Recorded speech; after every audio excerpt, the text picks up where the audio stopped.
हमारा मधुमंगल वो मंडली के पीछे बैठा है। उसके पास इतना भी अन्न नहीं है कि वह स्वयं पा सके, लेकिन वह सोच रहा है कि मैं कन्हैया को कैसे पवाऊं,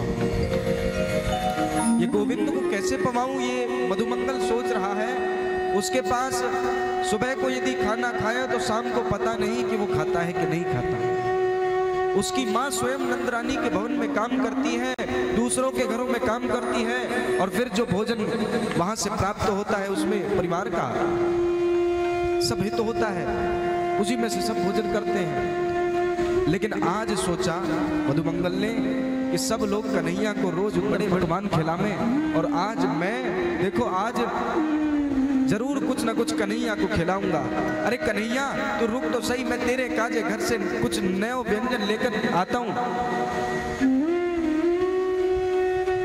अब मधुमंगल दौड़ा दौड़ा गया घर, दौड़ा दौड़ा मधुमंगल घर गया, और जाने के बाद में मैया से कहा, मैया कछु खाए काजे हैं। मैया बोली, लाला सुबह से तो मैंने कछु खायो ना है, भोजन बनायो ही ना है, भोजन है ही नहीं, सामग्री है ही नहीं, तो कैसे। मैया ने कहा, आज कन्हैया से मैं कह करके आया हूं कि लाला मैं अपने घर की सामग्री अपने हाथन से आज आपको खवाऊंगा, तो इसलिए मैया कछु न कछु व्यवस्था है तो जरूर करो।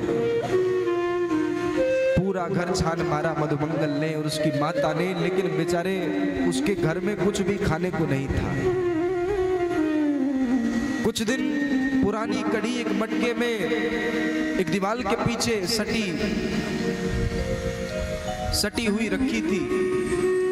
उस मटकी में झांक करके देखा तो मधुमंगल का मन भी खट्टा हुआ कि देखो कितनी दिन की पुरानी खट्टी कढ़ी, और कुछ खिलाने को है नहीं, सिर्फ 3 दिन की बासी खट्टी कढ़ी गोविंद को खिलाऊंगा तो गोविंद भी क्या सोचेगा कि अरे मधुमंगल सब तो मुझे ऐसा खिलाते हैं और तू मुझे खट्टी कढ़ी खिला रहा है।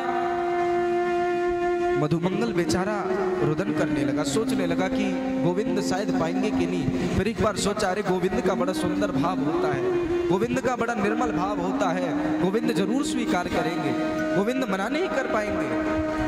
अब तो वही मटकी वाली कड़ी उसने उठाई और उन सब सखाओं के मध्य में पहुंचा, लेकिन देखा कि वो सब सुंदर सुंदर व्यंजन पवा रहे हैं गोविंद को, और फिर एक बार कड़ी को देखे, फिर गोविंद को देखे, फिर कड़ी को देखे, फिर गोविंद को देखे, सोचने लगा, अरे कैसा मेरा भाग्य है, कैसा मेरा एक कुत्सित कार्य है। अरे मैं इस खट्टी कड़ी को अपने गोविंद को खिलाऊंगा, ये मैं नहीं कर सकता। ये कितने दिन की खट्टी कड़ी है, मेरा गोविंद कुछ बोल गया तो कहीं तो मन में ऐसा भाव जगता, कहीं तो ऐसा भाव जगता कि गोविंद सब स्वीकार कर लेंगे। ये भक्त का प्रेम है देखो, और ये बात सत्य है, जिसके पास कुछ नहीं होता भगवान उससे अवश्य प्रसन्न होते हैं। नहीं, जिसके पास में वैभव नहीं होता उसके पास में हृदय होता है, भाव होता है, गोविंद को रिझाने की कला होती है, गोविंद के दर्शनों की अभिलाषा होती है। जिसके हृदय में ये भाव होते हैं तो उसको ऐश्वर्य की आवश्यकता नहीं, उससे तो गोविंद स्वयं ही रीझ जाते हैं, उससे माधव स्वयं ही प्रसन्न हो जाते हैं। विचार करिए, मधुमंगल बेचारा झाड़ी के पीछे बैठ गया, सोचने लगा इस कड़ी को मैं खुद ही पी लेता हूं तो ही अच्छा होगा, क्योंकि गोविंद यदि देखेगा तो पता नहीं क्या कहेगा। तो जल्दी जल्दी बेचारे ने कड़ी उठाई, और कड़ी उठाने के बाद में जैसे ही पीना प्रारंभ किया, पूरा तो पी नहीं पाया, आंख पूरी लाल हो गई, इतनी खट्टी कड़ी पी करके आधी कड़ी गालों पर बिखर गई, आधी उदर पर बिखर गई, वक्षस्थल पर बिखर गई, और आधी पेट में गई। लालाओं ने देखा, ब्रजवास सखाओं ने देखा, अरे लाला देखियो देखियो मधुमंगल क्या कर रहे हो, देखियो अकेले अकेले कड़ी पी रहे हो। लाला ने देखी, मधुमंगल तेरो जैसो गद्दार तो मैंने देखो ही ना है, बता करते अकेले कड़ी लेकर के आयो और अकेले अकेले पी रहे हो। यहां पर जैसे ऐसा कहा तो मधुमंगल बेचारा रुदन करने लगा।